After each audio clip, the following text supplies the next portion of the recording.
IMF نے PIA اور حکومتی ملکیتی اداروں کی نجکاری کا پلان طلب کر لیا۔ حکومتی دستاویزات کے مطابق PIA کی نجکاری کے لیے بینکوں اور حکومت کے درمیان قرض ٹرم شیٹ پر IMF کو بریفنگ دی جائے گی۔ ذرائع کے مطابق PIA کی نجکاری کے لیے کمرشل بینکوں سے 12% تک شرح سود پر ٹرم شیٹ ایگریمنٹ ہوگا۔ کمرشل بینکوں سے قرض ٹرم شیٹ معاہدے طے پانے پر بینکوں سے NOC ملے گا۔ IMF کو ڈومیسٹک فائنانسنگ، حکومتی گارنٹیز سمیت ہیلتھ اور ایجوکیشن سیکٹر کے اخراجات پر بریفنگ دی جائے گی۔ ٹیکس پالیسی، ایڈمنسٹریشن اور ریونیو پر FBR کے وفد سے مذاکرات ہوں گے۔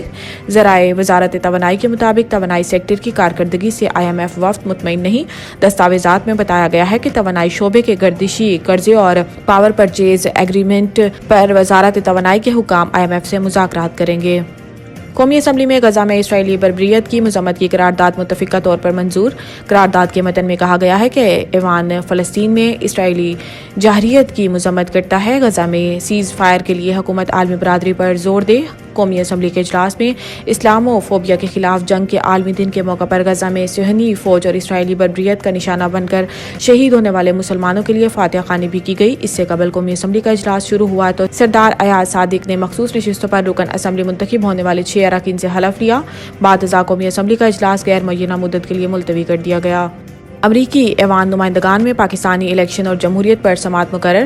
تفصیلات کے مطابق امریکی ایوان نمائندگان کی سب کمیٹی برائے مڈل ایسٹ، سینٹرل ایشیا اور شمالی افریقی امور پاکستان کے صورتحال کے بارے میں اگلے ہفتے بدھ 20 مارچ کو ایک اہم سماعت کرے گی۔ جاری کردہ نوٹس میں بتایا گیا ہے کہ امریکی محکمہ خارجہ میں اسسٹنٹ سیکرٹری ڈونلڈ لو کو بھی طلب کیا گیا ہے۔ ڈونلڈ لو پاکستان سمیت جنوبی ایشیا اور سینٹرل ایشیا امور کے بیورو کے انچارج ہیں اور بانی PTI نے انہیں اپنی سائفر کی الزامی سیاست کا مرکزی امریکی کردار قرار دے کر بڑی شہرت دی ہے۔ انہوں نے کہا ہے کہ معاون امریکی وزیر خارجہ کو دھمکیاں سنجیدہ معاملہ ہے، کانگریسی پالیسی سازی سے متعلق اپنے کام کرتی ہے۔ عمران خان نے ڈونلڈ لو پر الزامات سے متعلق سوال کے جواب میں انہوں نے کہا ہے کہ یہ الزامات جھوٹے ہیں۔ ڈونلڈ لو کی دی گئی دھمکیوں کو سنجیدہ لیتے ہیں اور یہ معاملہ بھی کانگریس میں زیر بحث آئے گا۔ پاکستان کا جعلی کرنسی کی روک تھام کے لیے پلاسٹک کرنسی لانے کا منصوبہ۔ ذرائع کے مطابق IMF حکام کو FBR اصلاحات، ٹیکس وصولی اور دیگر امور پر بریفنگ دی جائے گی۔